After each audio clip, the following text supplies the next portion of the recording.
Santo, Santo, Deus Jeová triuno, és só Deus, excelso Criador.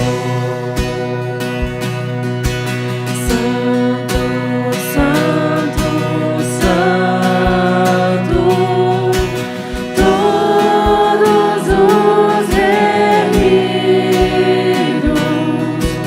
juntos com os anjos, proclamam teu louvor. Antes de formar-se o firmamento e a terra, eras e sempre és, e hás de ser, Senhor. Aleluia, aleluia, para sempre há de ser, Senhor.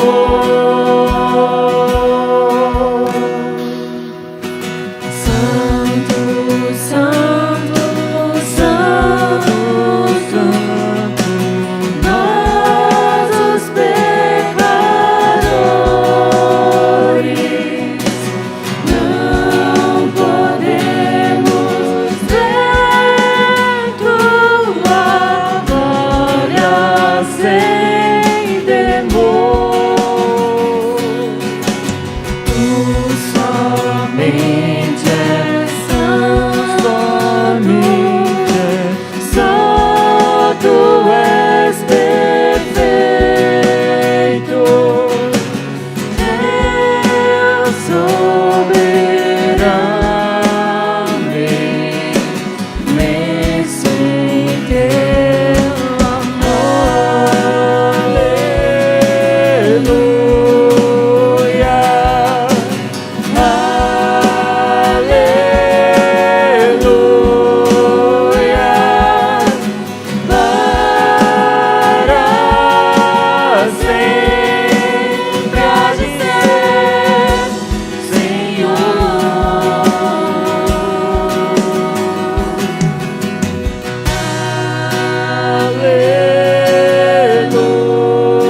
Aleluia,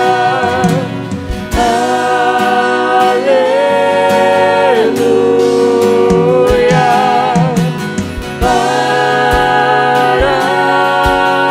sempre há de ser, Senhor.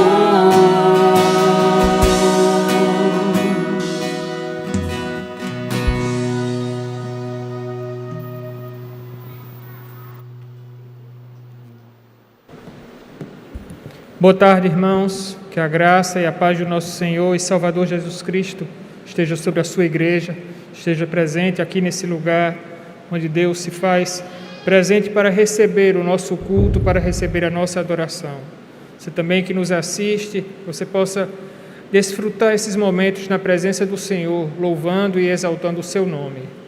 Nós vamos iniciar o nosso culto orando ao Senhor, nos apresentando diante dEle, reconhecendo, como acabamos de cantar, que só Ele é santo, santo, santo, que nós somos indignos de estar aqui na presença dEle, mas é pela sua graça e pela sua misericórdia que Ele nos recebe. Então, aqueles que puderem, se coloquem de pé nesse momento, vamos orar ao Senhor, entregando esse culto a Ele. Você também em casa, aproveite esses instantes para se apresentar perante o Senhor.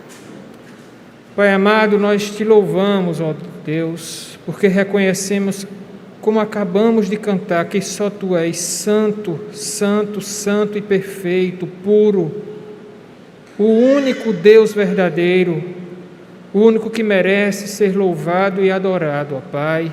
E é por isso que nós estamos aqui, que nos apresentamos diante de Ti, ó Pai, para te cultuar, para reconhecer essa santidade, reconhecer a bondade, reconhecer a tua misericórdia sobre as nossas vidas, reconhecendo também que não somos dignos, ó Pai, de estar aqui, mas que é pelo sangue do teu Filho que tu nos recebes na tua presença, ó Deus.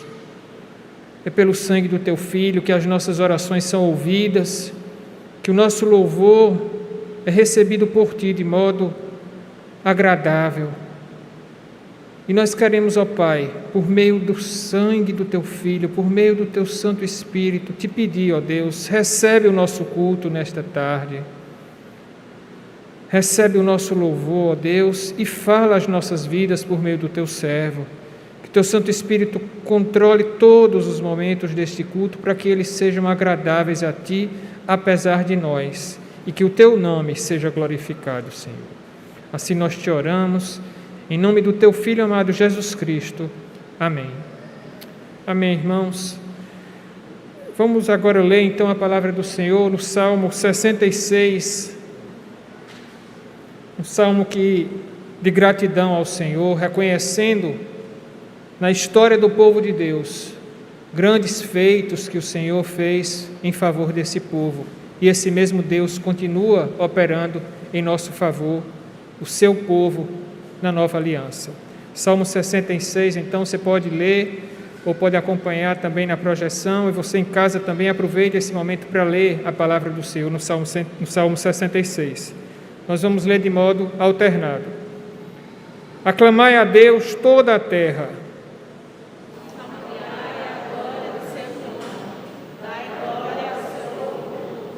Dizei a Deus, que tremendos são os teus feitos. Pela grandeza do teu poder, a ti se mostram submissos os teus inimigos.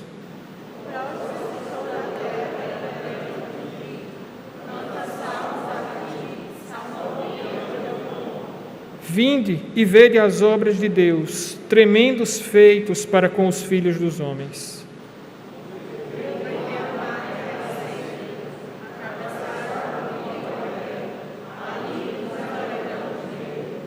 Ele, em seu poder, governa eternamente. Os seus olhos vigiam as nações, não se exaltem os rebeldes.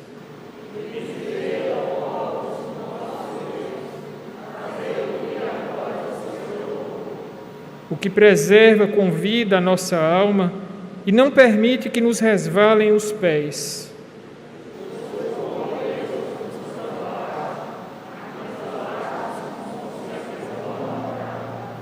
Tu nos deixaste cair na armadilha, oprimiste as nossas costas.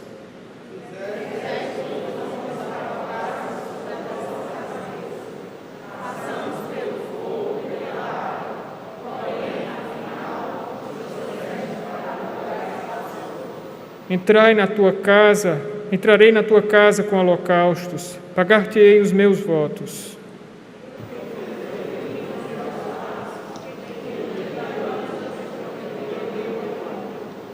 Oferecer-te-ei holocaustos de vítimas cevadas, com aroma de carneiros imolarei novilhos com cabritos.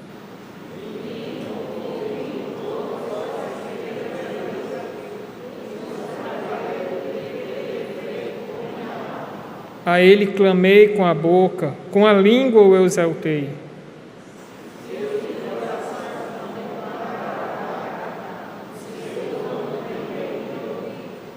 Entretanto, Deus me tem ouvido e me tem atendido à voz da oração.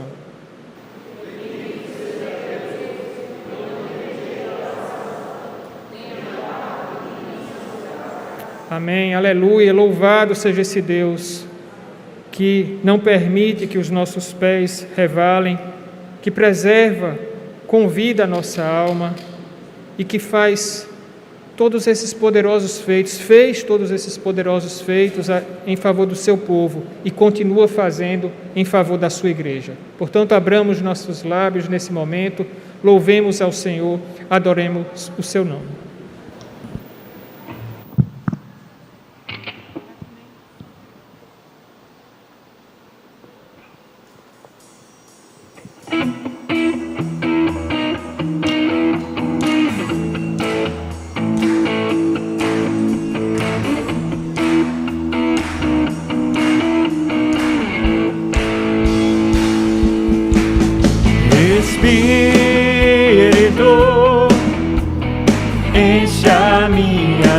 vida. Espírito, enche a minha vida. Enche-me com teu poder, pois de ti eu quero ser. Espírito, enche o meu ser. Espírito, enche a minha vida. Espírito, enche a minha vida. Enche-me com teu poder, pois de ti eu quero ser. Espírito, enche o meu ser. As minhas mãos eu quero levantar e em louvor te adorar. Meu coração eu quero derramar diante do teu altar.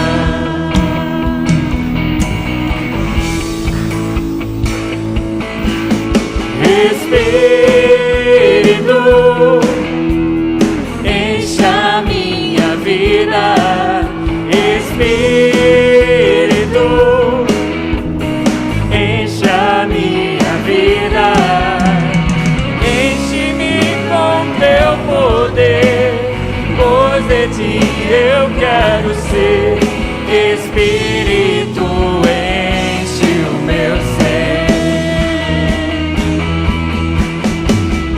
As minhas mãos eu quero levantar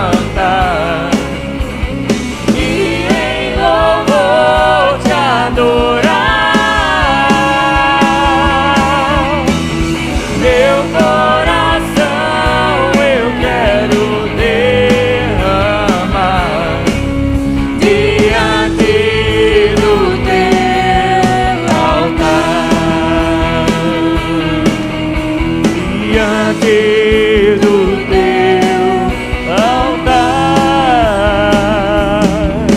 Diante do teu altar. Aleluia, meus irmãos. Continuemos louvando ao Senhor com alegria, porque Ele é digno de toda a honra e toda a glória.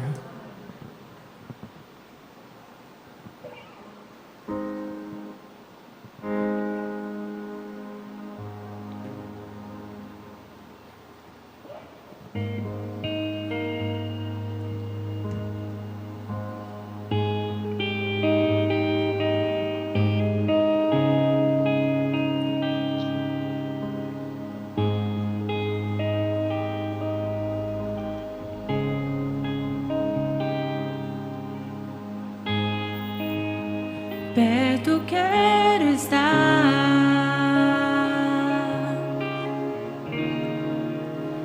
junto aos teus pés,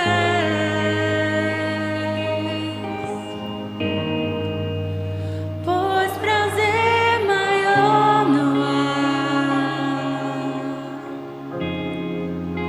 que me render e te adorar. Tudo que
quero estar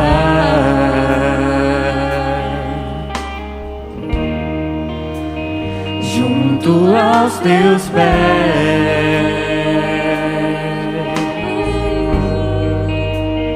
pois prazer maior não há que me render e te adorar.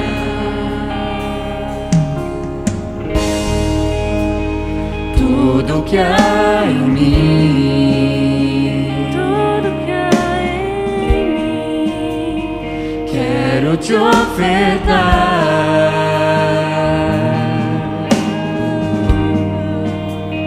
mas ainda é pouco, eu sei,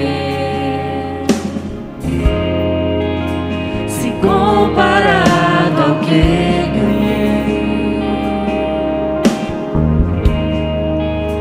Não sou apenas servo, teu amigo me tornei.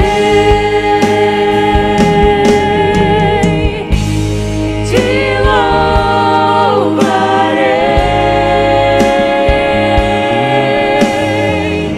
não importam as circunstâncias,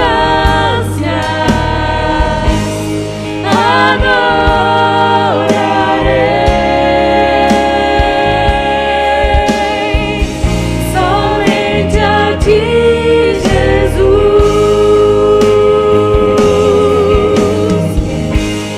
te louvarei,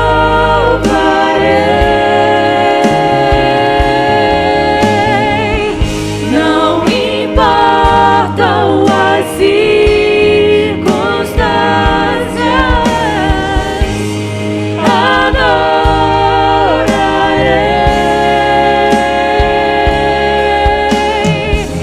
somente a ti, Jesus, somente a ti, Jesus, somente a ti, Jesus. Os irmãos podem sentar.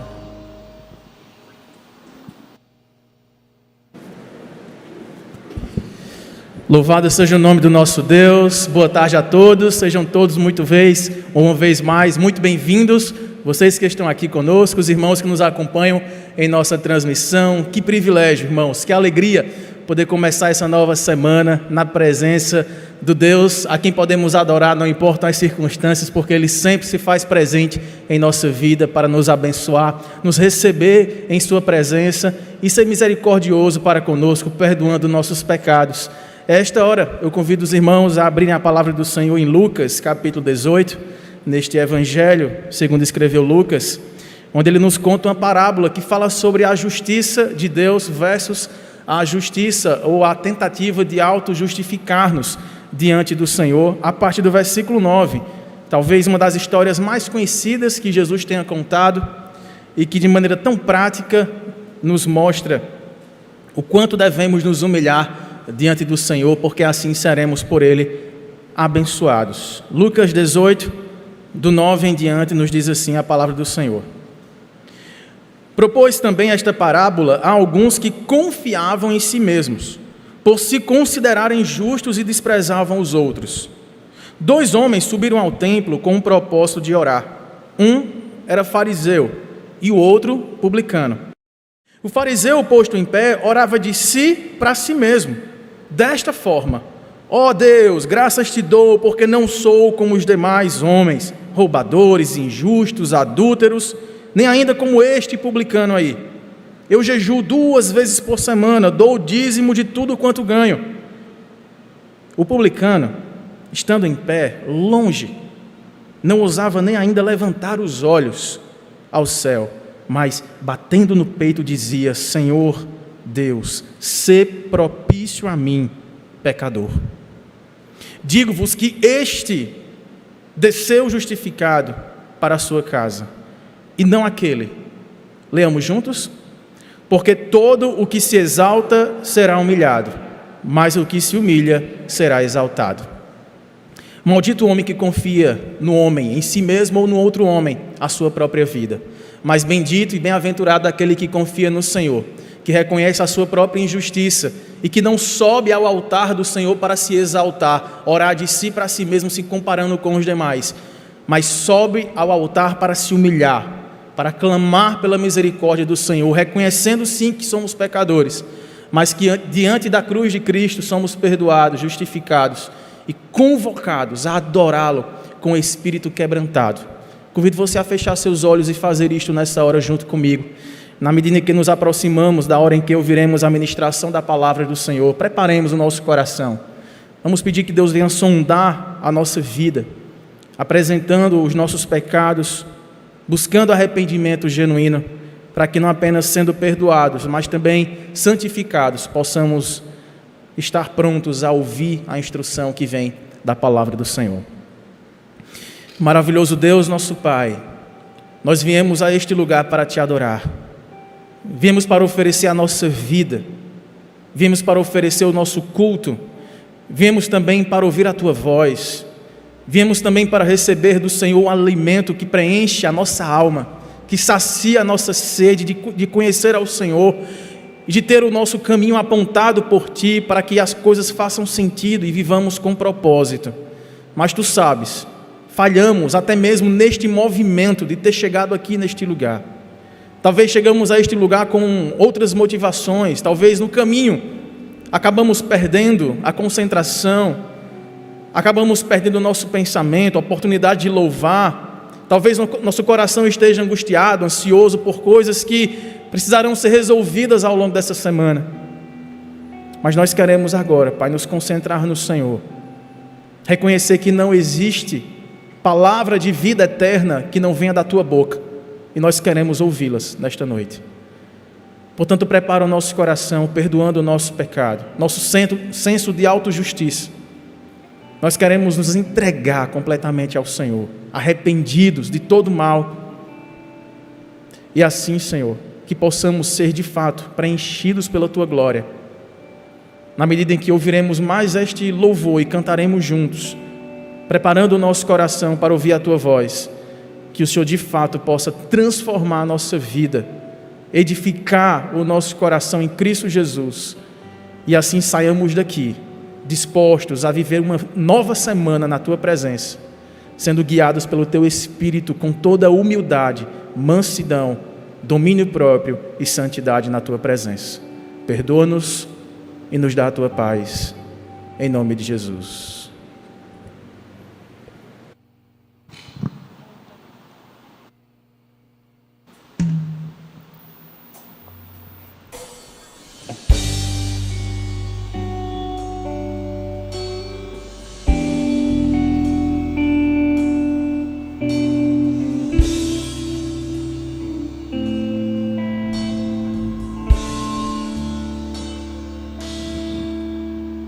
Teus olhos revelam que eu nada posso esconder, que não sou nada sem Ti, ó fiel Senhor.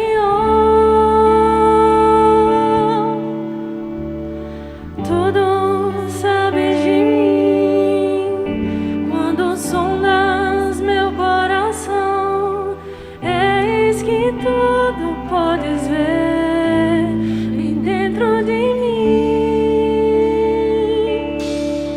Leva minha vida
tudo me sondas, nada posso ocultar. Eu sei que a tua fidelidade leva minha vida mais além do que eu posso imaginar.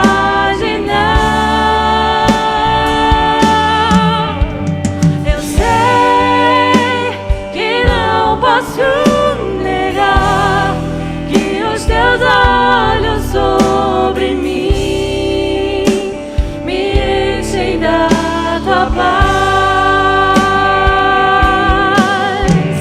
Eu sei que a tua fidelidade leva minha vida mais além do que eu posso imaginar.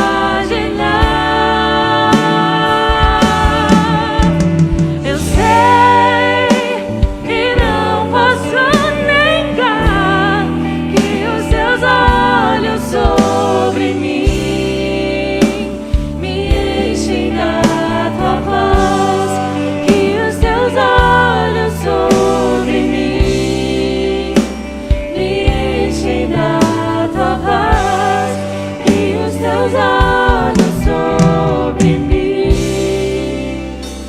me enchem da tua paz.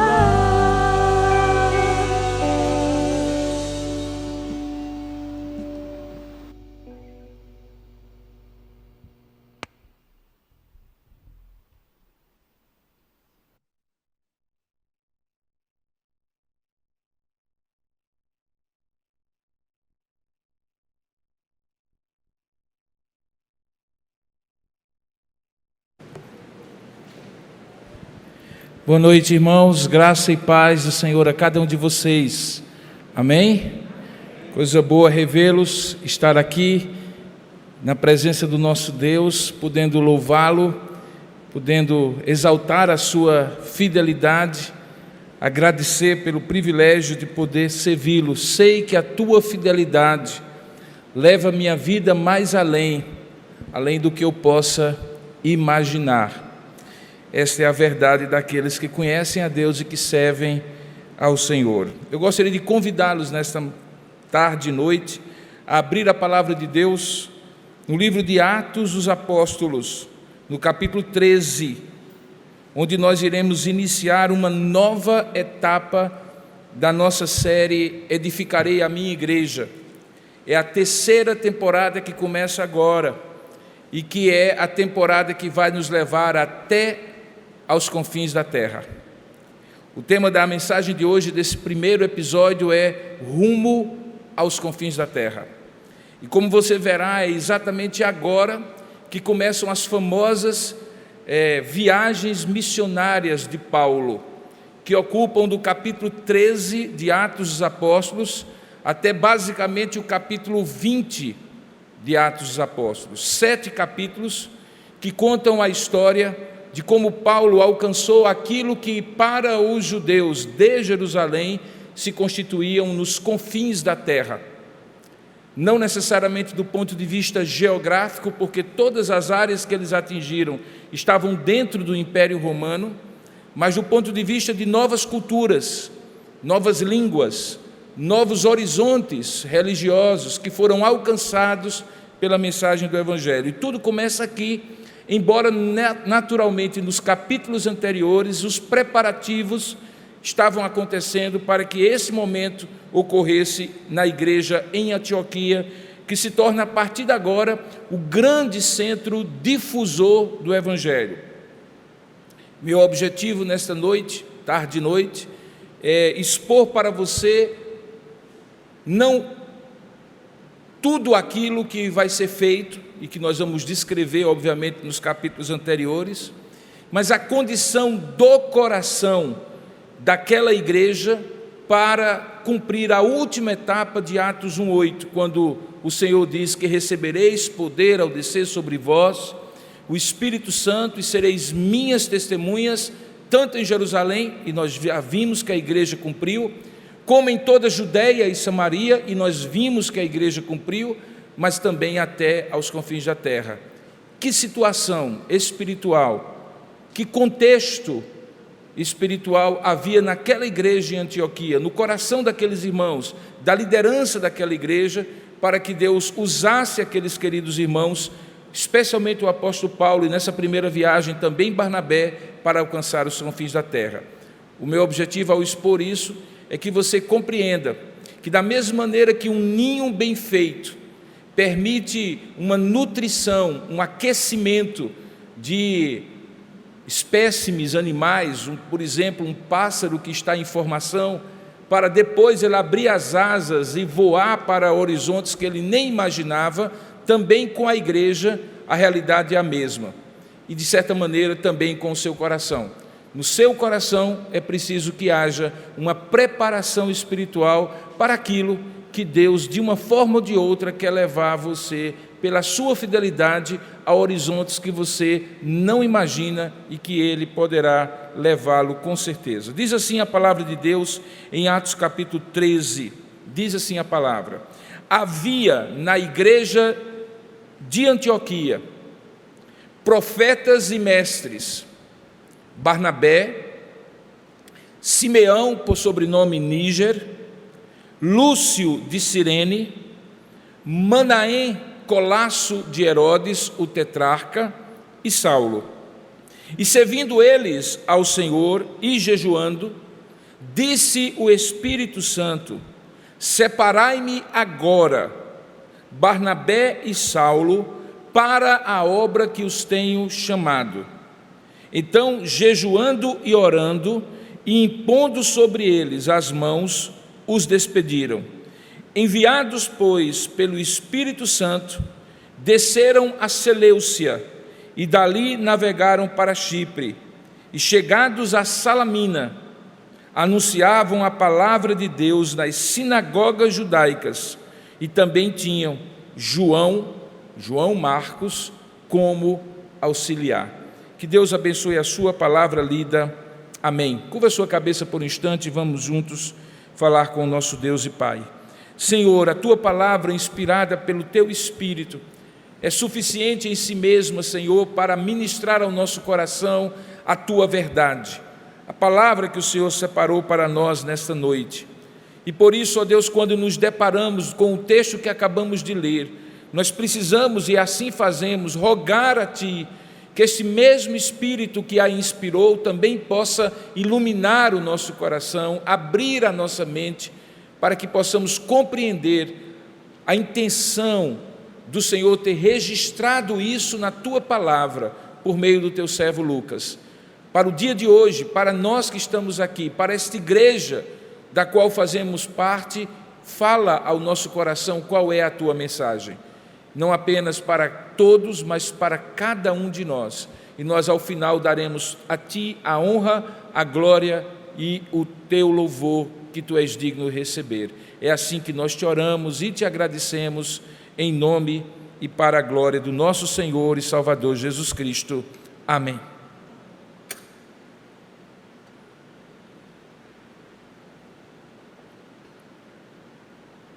Nem mesmo nos sonhos e desejos mais amplos do apóstolo Paulo, ele poderia imaginar que esse momento aconteceria com ele. Ele tinha certeza que Deus havia separado a sua vida para um propósito além do que ele imaginava.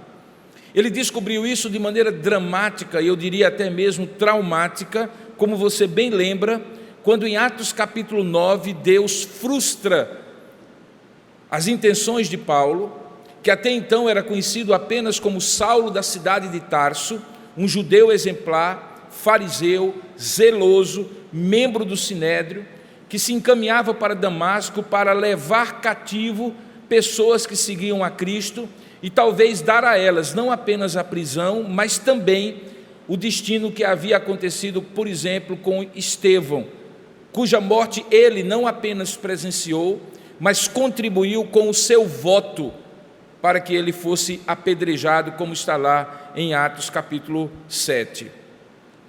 Nem Paulo poderia imaginar que aquela viagem ali seria frustrada, e muito menos que, sendo frustrada, Deus marcaria com ele um encontro, como de fato marcou, e teria dito para ele, o próprio Senhor Jesus, lhe aparecendo como Cristo ressurreto, que ele era um instrumento para levar justamente o nome a quem ele tanto perseguia, para conhecimento de judeus, de reis e de gentios em todos os lugares, e que Deus mesmo o ensinaria o quanto importa sofrer por amor a Cristo. Paulo não imaginava que a viagem não teria o final que ele planejava, e não imaginava que essa interrupção, que a frustração de não cumprir o seu propósito humano, estava associado a Deus cumprir nele o propósito divino. Desde então, quando acontece isso, Paulo tem consciência de que a ele cabia apenas uma coisa: colocar-se nas mãos de Deus e servir a Deus com integridade.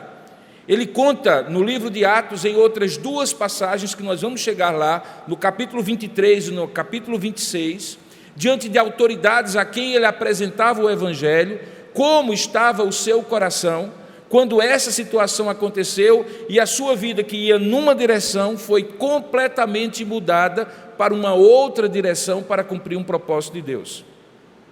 Talvez Paulo seja, queridos irmãos, o exemplo mais bem acabado nas páginas do Novo Testamento, de que Deus tem um propósito que nós não conhecemos e muitas vezes nos surpreende pelo inusitado, por ser completamente diferente daquilo que a gente planeja para a vida da nossa.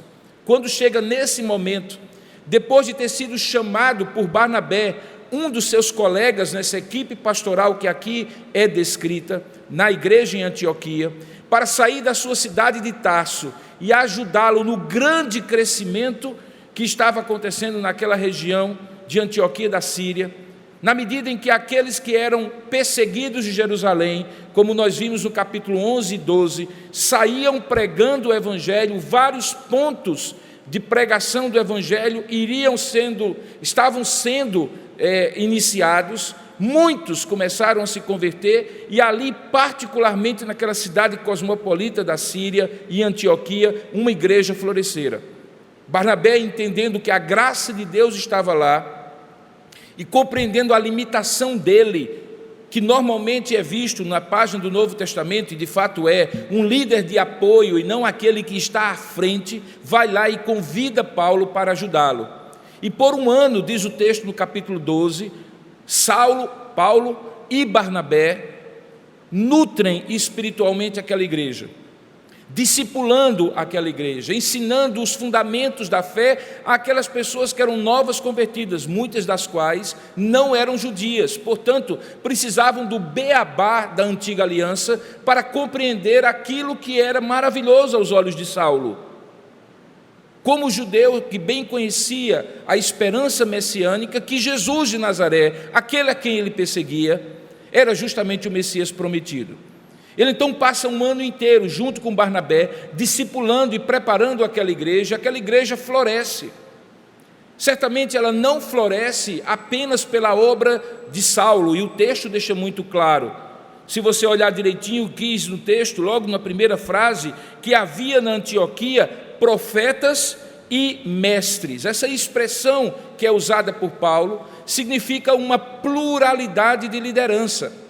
Os profetas que aqui estavam eram os proclamadores da palavra de Deus. A ideia de profeta como aquele que adivinha o futuro não é uma ideia que se coaduna necessariamente com a Escritura Sagrada.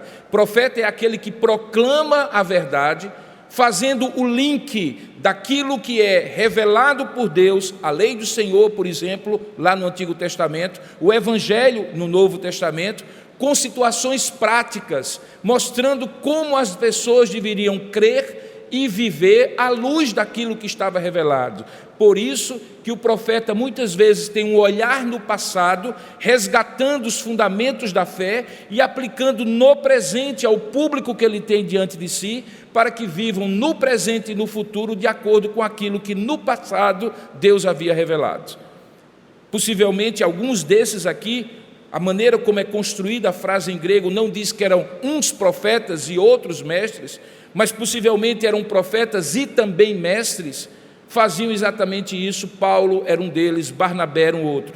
Mas havia outros, e você descreve, ou melhor, Lucas descreve, e você pode ler, que existiam outros. Existia, por exemplo, um homem chamado Simeão, que era chamado de Níger. Essa palavra Níger significa negro, o que significa, portanto, que nós temos aqui a presença de uma pessoa, possivelmente da região da África, onde esta pessoa, tendo sido alcançada pelo Evangelho, que se espalhava por toda a bacia do Mediterrâneo, chegara então a Antioquia, e alcançado por Deus e amadurecido na fé, agora era parte da equipe pastoral de Antioquia. Havia também aquele que era chamado de Lúcio de Cirene. Cirene é uma região no norte da África, e novamente nós encontramos alguém que também Deus atrai para a cidade de Antioquia, e se torna um daqueles que eram líderes daquela igreja, que se tornaria o grande centro difusor do Evangelho. Temos não apenas pessoas que não podemos traçar a árvore genealógica deles, mas apenas o lugar de onde provavelmente vinham, mas também temos aquele que é conhecido como Manaém, Colasso de Herodes, o tetrarca.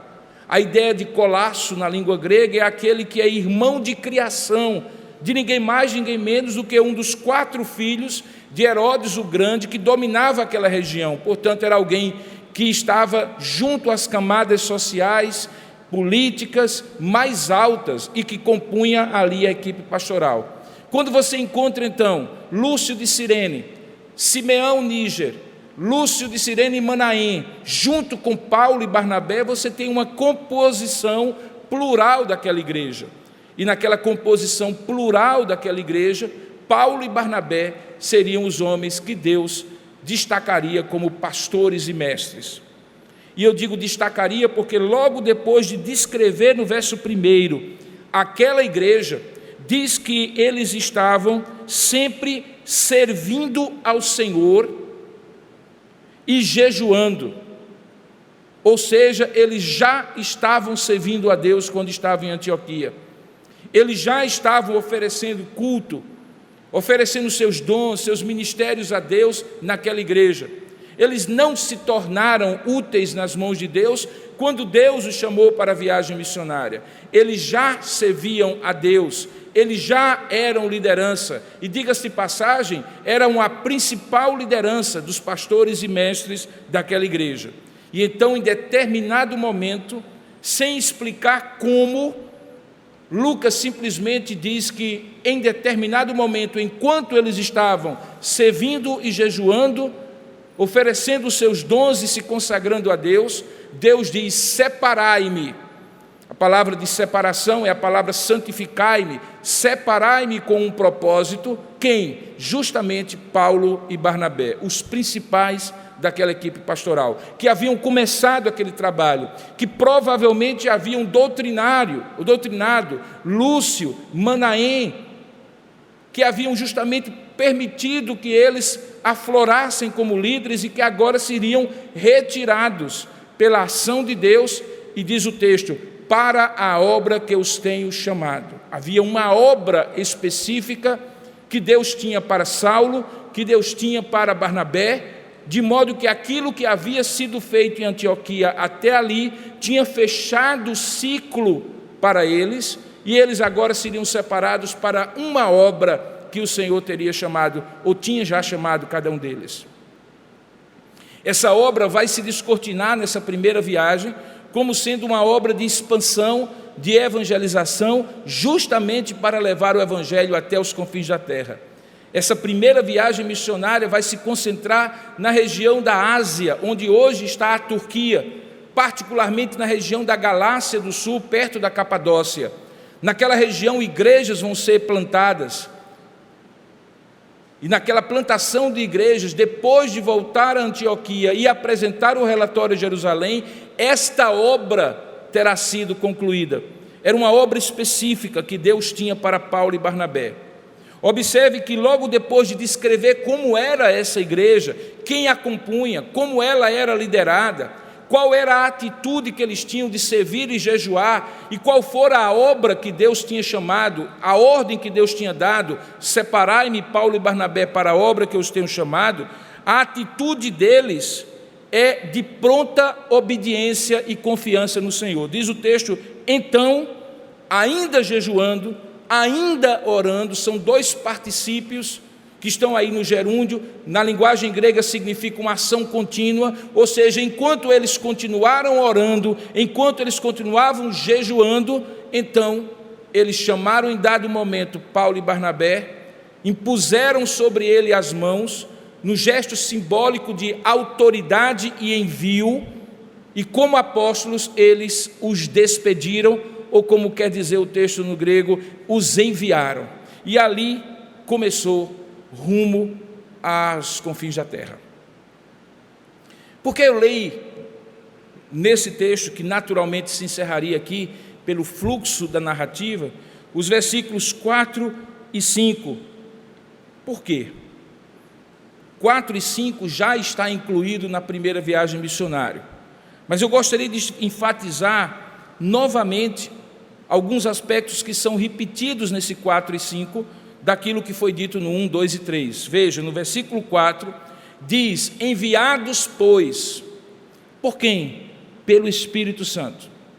A igreja reconhece o chamado, a igreja abre mão de Pedro e Barnabé, mas a igreja reconhece acima de tudo que quem estava enviando Pedro e Barnabé era o Espírito Santo. A obra era do Espírito Santo. Quem impulsionava aquele ímpeto de sair da zona de conforto que aquela igreja dava a Paulo e Barnabé, com uma liderança consolidada, com o prestígio de tê-la começado, com aquele reconhecimento da sua autoridade, com frutos já alcançados, de uma igreja forte, florescente, crescente, era o Espírito Santo. E então o texto diz que enviados, pois, pelo Espírito Santo, eles fazem o percurso natural. Eles descem a Seleucia, e dali, que era um porto, Antioquia não ficava na beira-mar, mas eles descem para Seleucia, e dali navegam para a atual ilha de Chipre, que é a mesma daquela época. Ali eles chegam a um porto em Chipre. Depois eles vão atravessar aquela ilha e depois chegar à Ásia Menor ou à Turquia, mas eles em Salamina, diz o texto, que eles anunciavam, veja, eles já começaram, enquanto estavam viajando, a anunciar a palavra de Deus. Mas veja, a princípio, como judeus que eram, nas sinagogas, para cumprir aquele propósito de não deixar de anunciar ao povo da aliança, primeiro, que o Messias havia chegado, para que depois não fossem acusados de estarem desprezando o povo da antiga aliança e pregando apenas para os gentios. Essa vai se tornar uma prática de Paulo, onde quer que ele chega, que tem uma igreja dos judeus, uma sinagoga, ele vai primeiro à sinagoga, prega o evangelho primeiro àquela sinagoga e àqueles seus irmãos judeus, para depois então, rejeitados ou não, pregarem aos gentios. Diz o texto, para concluir, e por isso eu cheguei até ele, que junto com Paulo e Barnabé, que estavam nessa igreja, eles levam consigo João Marcos. Esse Marcos não é outro senão o que vai escrever o Evangelho de Marcos, o primeiro a ser escrito, embora na nossa Bíblia seja na ordem o segundo. João Marcos era primo de Barnabé e sobrinho do apóstolo Pedro.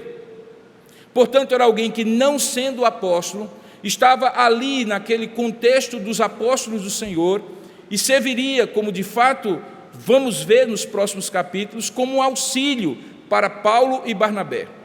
Veja, tudo isso está sendo descrito aqui para que nós cheguemos a algumas conclusões de qual é a atitude da igreja e a atitude do nosso coração para ver Deus nos levando a lugares que nós não imaginamos e cumprindo o propósito que nós nem mesmo planejamos para nós. Seja Paulo, seja Barnabé, seja eu, seja você. É preciso compreender, portanto, como Deus prepara as coisas para chegarmos até o propósito que Deus tem para nós, que no caso deles era levar o Evangelho até os confins da terra. E por que que isso é importante, irmãos?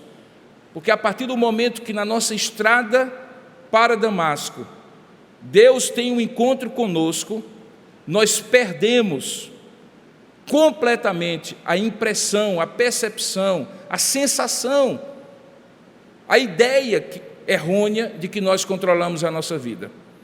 Fica evidente que o Senhor está nos bastidores da nossa vida, mesmo quando nós não o reconhecemos como Deus e Senhor da nossa vida. E quando o reconhecemos, nós entregamos a agenda e a caneta para que Ele escreva agora, a partir dali, o que vai ser da nossa vida. Essa atitude de entrega é o que está caracterizado quando nós conhecemos e reconhecemos e anunciamos que Jesus Cristo é o Senhor. Ele não é o Senhor cósmico, Ele não é o Senhor generalista, Ele é o Senhor de cada um de nós, como é Senhor de Paulo e Senhor de Barnabé. É Ele que manda ir, que manda voltar. É Ele que direciona a vida da gente para um lado ou direciona a vida da gente para outro. É Ele que diz pare porque é tempo de parar. É Ele quem diz vá rápido porque é tempo de correr. É Ele quem diz pouco importa, Filipe, se em Samaria muitos estão se convertendo. Lá no capítulo 8, eu vou te levar para uma estrada deserta porque lá haverá um oficial da rainha Candace da Etiópia, para que você ali pregue o Evangelho para uma única pessoa, mas será uma pessoa estratégica, porque a partir dali, todo o reino da Etiópia conhecerá o Evangelho por meio daquele homem. Perceba que quem está gerindo, o gestor, o estrategista, aquele que vai fazer as coisas acontecer nos bastidores da história, que já tem decretado todas as coisas e que com a sua graça nos usa como pequenas peças de um grande tabuleiro, é o Senhor.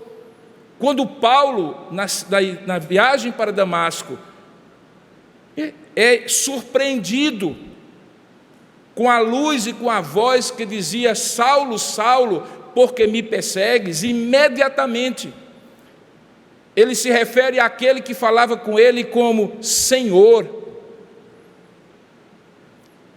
Quando nós entregamos a nossa vida a Jesus Cristo, nós não o entregamos para que Ele carimbe, como eu costumo falar, o passaporte para o céu de cada um de nós. Ele nos deixa um tempo na vida, pouco ou muito, não sabemos, para que enquanto estivermos aqui, possamos viver para a glória do Seu nome e cumprir a obra para a qual Ele tem nos chamado. No caso de Paulo e Barnabé foi uma obra extraordinária, mas no caso de cada um de nós também é uma obra extraordinária, que não está escrito na Escritura Sagrada, mas que faz parte de um propósito também de Deus nos levar até os confins da terra, quando muitas vezes os confins da terra nesse mundo globalizado, cosmopolita, está na esquina da rua, desses grandes fluxos migratórios de pessoas que são tiradas por circunstâncias absolutamente adversas, de fome, de perseguição, de caos, e são trazidas às vezes às ruas da nossa cidade, algo que elas jamais imaginavam, e que nós jamais imaginaríamos também, de ter pessoas trazidas a João Pessoa, aos grandes centros desse Brasil, de outras nacionalidades, de outras línguas, gente com quem você interage pela internet, que você jamais imaginaria, nem tem sequer uma ideia de como é a cultura dessa pessoa e que está ali na tela do seu computador neste mundo globalizado. Deus está fazendo com que os confins da terra se aproximem, e o que eu e você precisamos fazer é o que a igreja de Antioquia fez, para estar preparada para a obra que o Senhor lhe tem chamado. Reconhecer Jesus Cristo como Senhor é abrir mão do seu projeto pessoal de vida e submeter-se à vontade de Deus, seja ela qual for, e cabe àqueles que estão ao seu redor compreender a voz do Espírito Santo dizendo: separai-me agora Paulo e Barnabé para a obra que vos tenho chamado. Nós não nos pertencemos, irmãos. A ideia de que nós apenas recebemos o benefício da salvação para agradecer a Deus uma vez por semana e viver a nossa vida segundo os nossos projetos, não é a ideia do senhorio de Cristo sobre cada um dos seus servos. Não é preciso ser um missionário para compreender isso. É preciso ser um homem e uma mulher que se submetem à vontade de Deus nas idas e vindas, nos fluxos e refluxos da vida, compreendendo que é Deus que está conduzindo. Mas que atitude a mais, além dessa completa submissão à vontade de Deus, que fica caracterizada aqui, tanto deles dois como da igreja? Veja que não há nenhuma nota de relutância aqui, de questionamento, de demora, de retardamento. Pelo contrário, os advérbios de tempo que estão no texto são imediatos. Agora, separai-me agora, então, de imediato, eles respondem. Mas além dessa submissa vontade ao propósito de Deus, o que mais proporciona essa capacidade de reconhecer a voz de Deus e rumar aos confins da terra, como é propósito de Deus para todos nós? Alguém já disse que a melhor maneira de viver é sendo hoje aquilo que você sabe que precisa ser amanhã, tornando-se hoje aquilo que você deseja tornar-se amanhã, agindo como se já hoje você fosse aquele objeto, aquele propósito que você tem na vida. Uma atitude de ser hoje aquilo que mesmo você sabendo que ainda não é, mas deseja se tornar, tendo uma atitude além do seu tempo, antecipado ao tempo. E é isso que acontece com essa igreja. Veja, como eu enfatizei já, era uma igreja que estava servindo, e essa liderança, inclusive Paulo e Barnabé também, jejuando e orando. Era uma vida devocional servindo ao Senhor. Recentemente eu ouvi de um querido colega, reverendo Jeremias Pereira, quando em algum momento dessa pandemia, o conselho da sua igreja, ele já tem 65 anos, recomendou que ele se precavesse um pouco e não se expusesse tanto.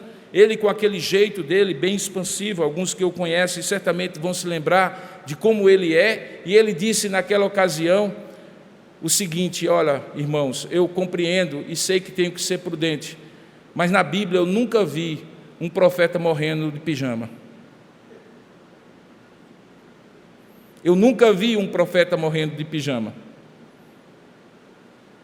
Mais ou menos 4 minutos antes de eu sair de casa para vir ao culto, eu recebi a notícia de mais um colega que faleceu, dessa vez não da Covid, mas do infarto fulminante do coração.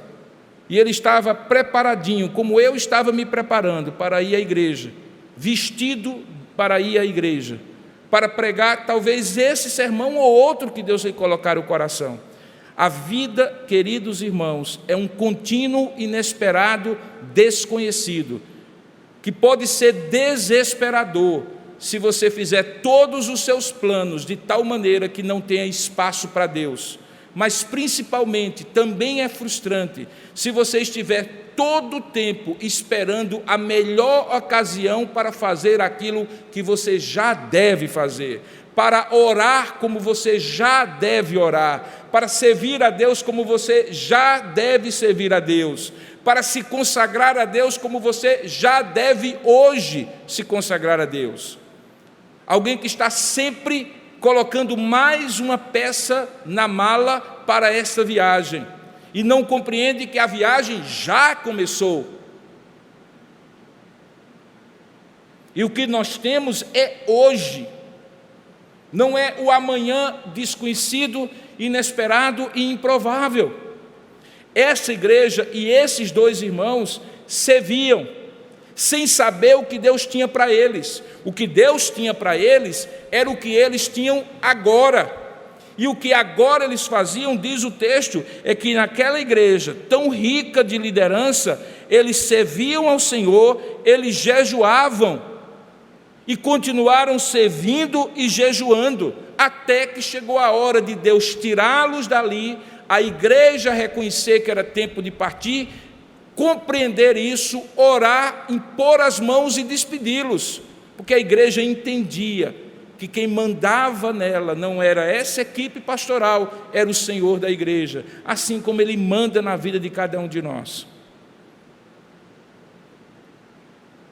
Estar, portanto, pronto, já fazendo a obra onde você estiver, e disposto a, para onde Deus lhe levar, continuar servindo a Deus, é fundamental para que Deus lhe leve até os confins da terra, para que Deus lhe faça experimentar coisas que você não tem imaginado, como nós acabamos de cantar antes da mensagem. Eu costumo dizer que na vida cristã, queridos irmãos, nós só temos 3 atitudes que podemos realmente controlar. Só há 3 coisas que nós podemos fazer para servir a Deus, porque o restante é Deus que faz em nós, por nosso intermédio e muitas vezes apesar de nós. A primeira delas é capacitar-se. Quando você ouve a história de que fulano é o homem certo, para o lugar certo, para o momento certo, para a tarefa certa, é porque você não sabe que isso não é fruto do acaso, que a pessoa certa, no momento certo, para a tarefa certa, é a pessoa que se capacitou para estar ali, que Deus capacitou para estar ali, quando a pessoa não tinha sequer ideia que estaria ali. E essa capacitação não é apenas de maneira teórica, mas prática. É quando alguém já está fazendo de maneira minúscula aquilo que Deus quer que ele faça de maneira maiúscula. Deus está nos preparando, querido, na vida e no caminho da vida todo o tempo. A grande pergunta a ser feita quando nós estamos passando, seja por momentos de provação ou por momentos de grande encorajamento, quando Deus está usando a vida da gente, é: para o que o Senhor está me preparando? Para o quê? Ter uma visão microscópica do seu momento ali e não compreender que Ele lhe prepara para o momento futuro, é perder o horizonte do maior que Deus tem para você. Paulo e Barnabé foram preparados e se capacitaram para isso. Durante todo aquele primeiro ano, eles conviveram com pessoas de várias etnias e línguas. Eles compreenderam os fluxos do Espírito Santo, trazendo gente, sabe-se lá de onde. E na equipe pastoral onde eles estavam, havia gente de vários lugares para dar a eles o gostinho do que era sair do seu horizonte restrito, judaico, como eles eram, judeus de nascença e de criação, para um ambiente maior. Era necessário isso para eles, e eles foram capacitados por Deus e se capacitaram para isso. A primeira coisa que você pode fazer é capacitar-se. A segunda coisa é posicionar-se. É você estar na posição certa. Eu costumo dizer que esse posicionamento é quando você já tem a atitude daquilo que se espera que você tenha no futuro. Nós não crescemos em nada na vida, irmãos, regredindo para uma condição anterior à nossa. Se você canta hoje e canta de maneira amadora, você começa a cantar de maneira profissional. E eu estou falando não necessariamente do ponto de vista da rentabilidade, de você se dedicar a isso, mas você ter uma atitude profissional com o canto. Se você toca um instrumento, você deve tocar o instrumento como um profissional toca. A Bíblia chama isso de servir a Deus com excelência. É quando você se posiciona e todos observam a sua atitude, a sua posição em relação àquilo. E aí, quando então surge a oportunidade, você é a pessoa certa, no momento certo, com a atitude certa, posicionar-se na vida para fazer aquilo que Deus poderá fazer, você não sabe se ele fará, mas poderá fazer, é fundamental, e Paulo e Barnabé se posicionaram daquela maneira.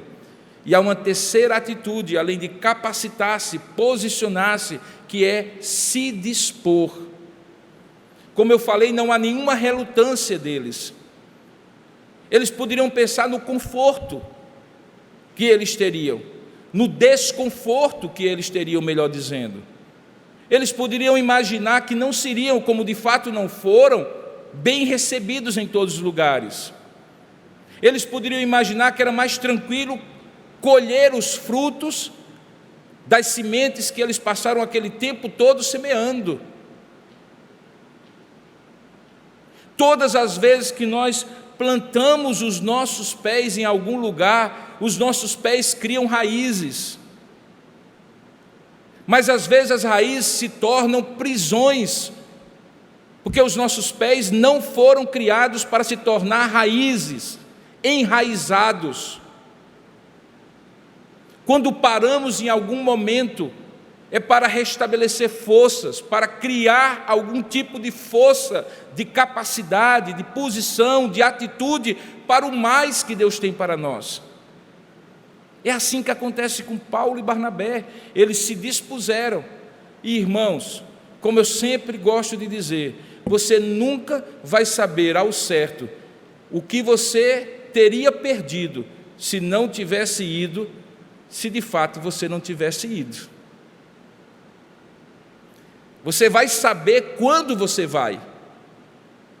E quando você vai, você olha para trás e diz assim: rapaz, eu teria perdido isso. Recentemente, na reunião do conselho, a gente estava conversando sobre a primeira experiência que alguns de nós, inclusive pessoas aqui que fazem parte dessa igreja, tivemos juntos ao plantar a igreja presbiteriana de Manaíra, que hoje é chamada de Igreja Presbiteriana Memorial. Irmãos, quando eu olho para trás e me lembro que em 1990 eu tinha 1 ano de casado e exatamente 24 anos de vida, e eu olho alguns jovens aqui da igreja com 24 anos de vida, e vejo que os meus presbíteros na época, todos eram muito mais velhos do que eu, alguns com idade talvez de serem meus avós. Eu fico imaginando, eu nunca teria cometido todos os meus erros, aprendido todas as lições que eu aprendi, se naquela hora em que houve o desafio eu dissesse: não, é melhor eu ficar aqui como pastor auxiliar da primeira igreja de João Pessoa. Eu sei que com o passar do tempo a gente vai ficando mais receoso de fazer passos ousados. Mas eu lhe digo, se Paulo e Barnabé tivessem experimentado ali a covardia da zona de conforto, eles não teriam experimentado o que eles experimentaram nos capítulos seguintes que Lucas descreve. Portanto, é preciso que você se capacite, que você se posicione, que você se disponha, fazendo já hoje o que talvez Deus queira que você faça segundo a sua vontade e a obra que Ele tem separado para você, seja qual for a idade que você tenha. Essa igreja era uma igreja que se dispunha a isso. Eu não sei quantos aqui conseguem compreender o que significava para aquela igreja tão jovem, iniciando, perder os 2 principais líderes daquela igreja.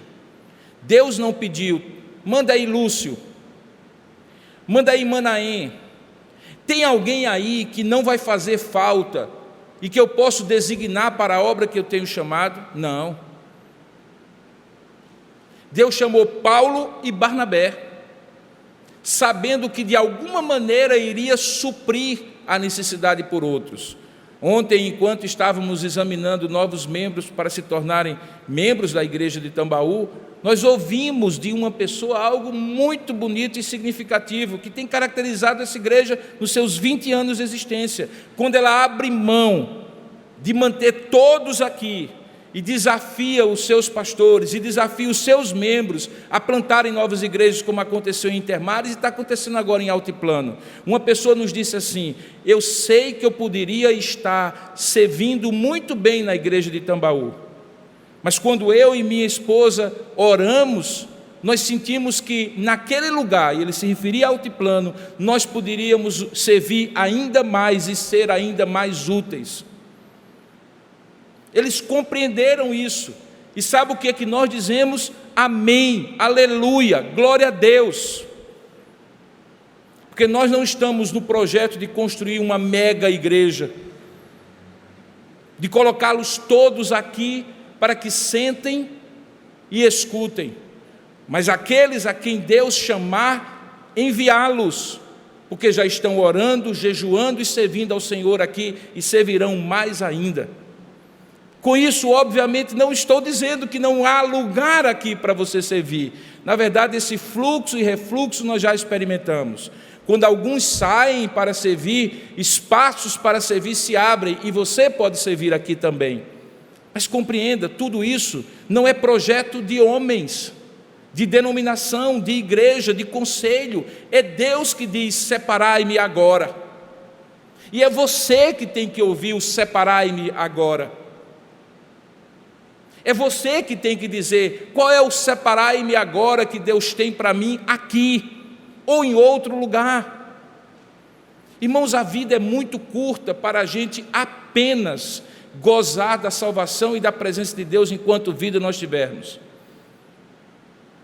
Cada minuto que nós perdemos de ouvir o que Deus tem para nós é um minuto a menos que nós temos para experimentar a aventura maravilhosa, espiritual, sob o controle de Deus, de servir ao Senhor até os confins da terra. A igreja tem uma participação nisso. Ela impôs as mãos sobre eles e os enviaram. Reconhecendo o chamado, autorizaram o envio. E essa igreja tão generosa, essa igreja que abre mão como ela abriu, é abençoada e se torna o principal centro difusor do cristianismo. A partir dali, e durante todo o primeiro século, nenhuma igreja, prestem bem atenção, nenhuma igreja, nem a igreja mãe em Jerusalém, nem a igreja na capital do império em Roma, foi tão crucial para o cumprimento de Deus, do propósito de Deus, como a igreja de Antioquia, porque ela foi capaz de compreender o separai-me agora que Deus fez para aquela igreja. Nós começamos assim uma jornada. Como eu falei, nos domingos seguintes, nós iremos compreender como é que Deus usou Paulo e Barnabé, naquela primeira e mais curta viagem, que foi a primeira, mas também na segunda e na terceira. E nós vamos compreender, irmãos, como nós também podemos ser usados por Deus. Não se trata apenas e tão somente de um relato histórico. Quando a Bíblia relata histórias, essas histórias têm um significado, e esse significado se aplica a nós. Você precisa saber se naquela ocasião, se você ali estivesse, quem seria você? Seria o Paulo? Seria o Barnabé? Seria aqueles que ficaram e que tiveram que suprir a ausência do pastor Barnabé, do pastor Paulo? Seria aqueles que estariam jejuando e orando e enviando, ou seria o próprio João Marcos que vai como auxiliar deles? Eu não sei qual é o seu papel numa história, se Atos capítulo 13 contasse a história da igreja de Tambaú e não a igreja de Antioquia. Cabe a você ouvir o separai-me agora, porque foi assim e para isso que Deus lhe chamou no seu caminho na estrada de Damasco. Que Deus lhe ajude a compreender, a capacitar-se, a posicionar-se e a se dispor nas mãos de Deus. Amém? Curva sua cabeça por um instante. Você cantou com muita devoção, eu vi algumas pessoas com as mãos levantadas, os olhos fechados, cantando essa última música antes da mensagem. Leva-me, Senhor, a uma só verdade. A verdade foi proclamada. Você hoje, agora após a mensagem, pode continuar orando e dizendo: leva-me, Senhor, a uma só verdade, eis-me aqui, vou me capacitar, já vou servir e vou ouvir o separai-me agora para mim especificamente. Faça isso agora no momento de oração, entregando-se completamente ao Senhor. Ó Deus amado e querido Pai, eu rogo agora, Senhor, que o Teu Espírito aplique esta palavra a cada situação concreta que está aqui. Senhor, só Tu mesmo, pelo Teu Espírito, conheces o coração de cada um dos Teus filhos que está aqui. Só Tu mesmo. Só Tu mesmo sabes o propósito de cada um, a jornada que cada um está tendo contigo em oração, em caminhada cristã.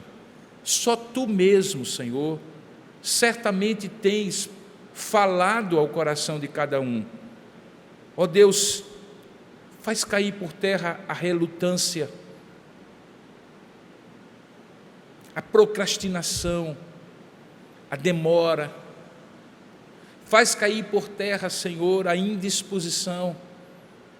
Capacita, orienta a posição e a atitude que deve ser tomada e usa para a glória do Teu nome.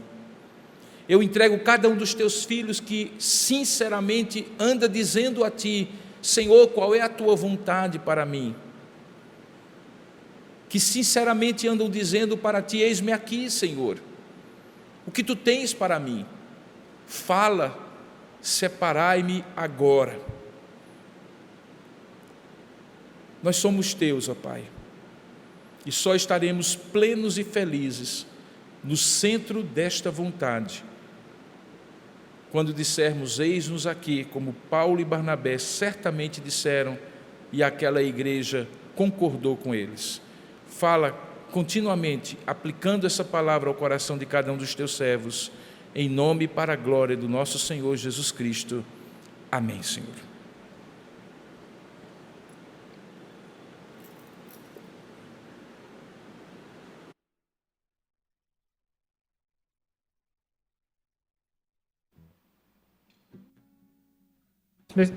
Nesse momento nós vamos continuar cultuando ao Senhor por meio da entrega dos nossos dízimos e das nossas ofertas.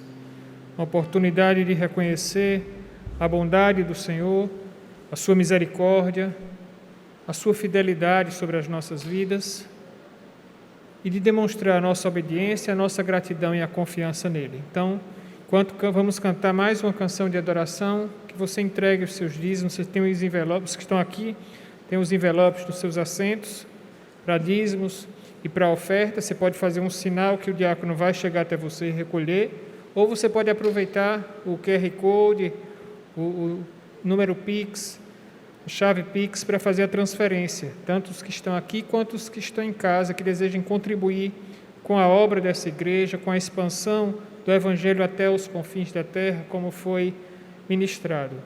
Então aproveite esse momento, devolva ao Senhor os seus dízimos e consagre ao Senhor as suas ofertas.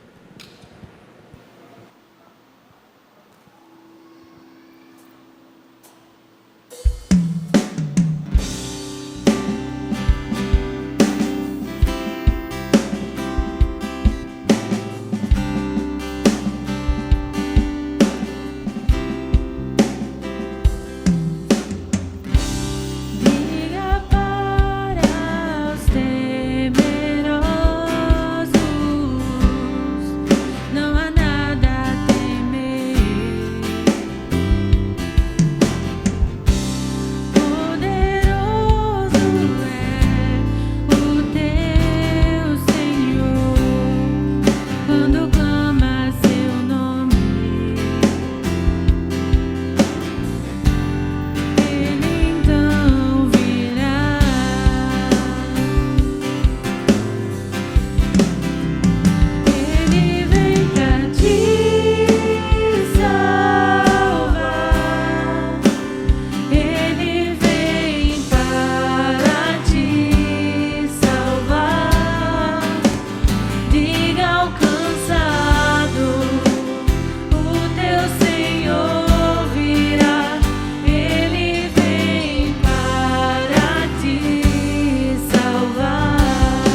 Queridos, vamos nos colocar de pé, encerrando o nosso culto e agradecendo a Deus por mais uma oportunidade de adorar a Deus. Ficamos muito felizes de ver nosso irmão Diácono Eduardo aqui.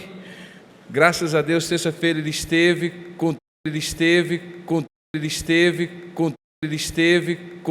É uma grande bênção se você puder assistir o que Deus tem feito na vida do nosso irmão.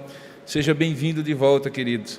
Está lá no YouTube e você pode participar. Muito feliz também por ver aqui Araújo, Terezinha também e outros queridos irmãos. Depois dessa, ou melhor, passando por essa luta, nossa irmã também, graças a Deus que está aqui conosco, todos que estão aqui, como é bom poder revê-los. Irmãos, viram que tem mais cadeira aqui, né? Agora estamos com 70%. Então significa que você que está em casa, por favor, volte rapidamente para estar aqui. Nós estamos com todos os cuidados, vai ser uma bênção nos próximos domingos. Vamos agradecer a Deus juntos e oferecer o nosso culto em louvor e adoração a Deus, pelos motivos que você tenha de agradecer a Deus. É um motivo que você tem no coração, ofereça a Deus como culto em ações de graças. E ao mesmo tempo também vamos interceder uns pelos outros. Eu gostaria muito que você orasse nessa hora pela família desse nosso pastor querido, que foi secretário-geral do Trabalho da Mocidade, de toda a Igreja Presbiteriana do Brasil, reverendo Valcir, da 4ª Igreja Presbiteriana de Juiz de Fora. Muitos aqui não conhecem, mas foi algo chocante para a família vê-lo pronto para ir à igreja e partindo para ele, certamente aos passos do Senhor, aos braços do Senhor, mas para a família, certamente com muita tristeza e saudade que agora tomam conta do coração deles. Vamos orar e pedir a Deus que os abençoe e que os conforte também. Logo após a oração e a bênção, sente por um instante, o presbítero Paulo tem uma comunicação importante sobre a eleição da igreja e eu gostaria também de convidá-lo para algo especial que acontecerá no próximo sábado aqui na igreja. Vamos orar juntos? Ó Deus amado e querido Pai, nós louvamos e agradecemos ao Senhor por este culto que podemos oferecer ao Senhor. Agradecemos por saber, ó Pai, que o Senhor tem feito maravilhas no nosso meio, quando nós reconhecemos a Tua graça e em gratidão oferecemos a nossa vida ao Senhor. Queremos agradecer pelos queridos do Senhor que estão de volta, ó Pai, ao nosso culto presencialmente, depois dessa luta que está se encerrando nos próximos tempos, se Deus quiser, desta pandemia da Covid-19.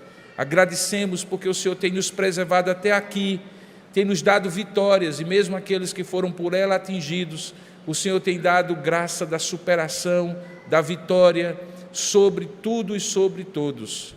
Agradecemos, ó Pai, que o Senhor tem feito também a provisão sobre nossas vidas.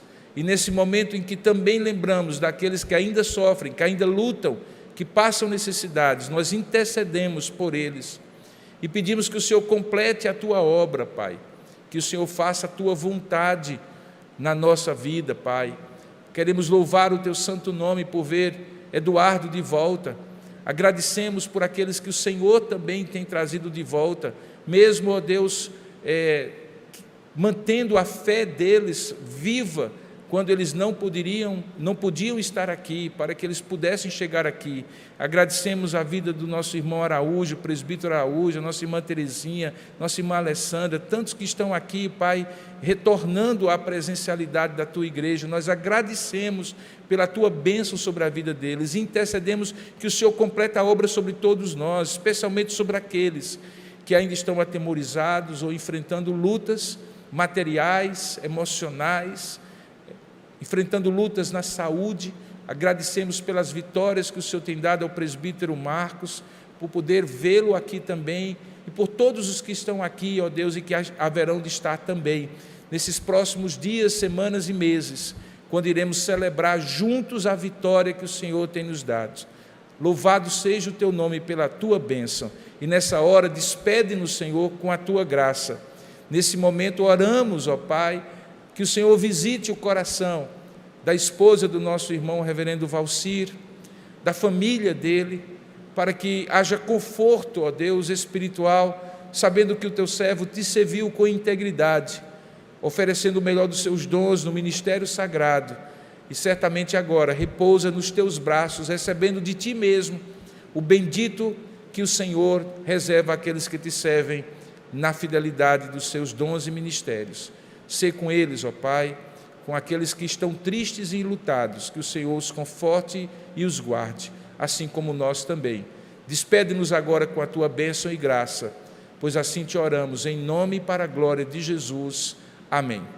Que a graça do nosso Senhor e Salvador Jesus Cristo, o amor do nosso Deus e bendito Pai, o poder, a comunhão e a consolação do Espírito Santo de Deus repouse sobre a sua vida, meu irmão, minha irmã, sobre a sua família e todo o povo de Deus na face da terra, desde agora e para todos sempre. Amém, amém. Deus abençoe você. Sente por um instante. Nós queremos registrar aqui a presença dos nossos irmãos que estão vindo pela primeira, dos nossos amigos que estão vindo pela primeira ou segunda vez à igreja. E queremos deixar com você uma lembrancinha para que você não esqueça desse momento que você está aqui conosco e volte tantas vezes quanto Deus lhe trouxer de volta. Do lado esquerdo aqui, tem alguém que está vindo pela primeira ou segunda vez? Os que estão aqui desse lado mais à esquerda, vocês? Que bom, você também. Deus abençoe vocês. Espero que voltem sempre. A Igreja de Tambaú, essa comunidade de corações amigos e braços abertos, vai recebê-los com carinho, tá bom? Quando vocês puderem preencher essa fichinha aí, entrega ali na seção de bem-vindos, na estação de bem-vindos, e vocês terão uma lembrancinha para não esquecerem de nós. E do lado direito aqui, tem alguém que está vindo pela primeira ou segunda vez? Ou são todos de casa? São todos de casa? Então, ótimo. Vamos dizer a esses queridos irmãos aquilo que costumamos falar como Igreja do Senhor, vamos dizer juntos? Sejam bem-vindos em nome do Senhor Jesus. Voltem sempre, vai ser uma alegria recebê-los. Queridos, no próximo sábado, dia 30, nós estaremos realizando a volta dos cursos presenciais do Instituto Kuyper. E será com esse estudo, com esse curso, que será pela manhã e à tarde, e que se chama Método de Estudo Bíblico Indutivo. O pastor Alexandre Mendonça, que é nosso pastor colaborador, que é missionário do Instituto Bíblico Palavra da Vida, que já ministrou esse curso antes da pandemia, volta a ministrar no dia de sábado, próximo sábado, permitindo que a gente compreenda como estudar a Bíblia de maneira indutiva.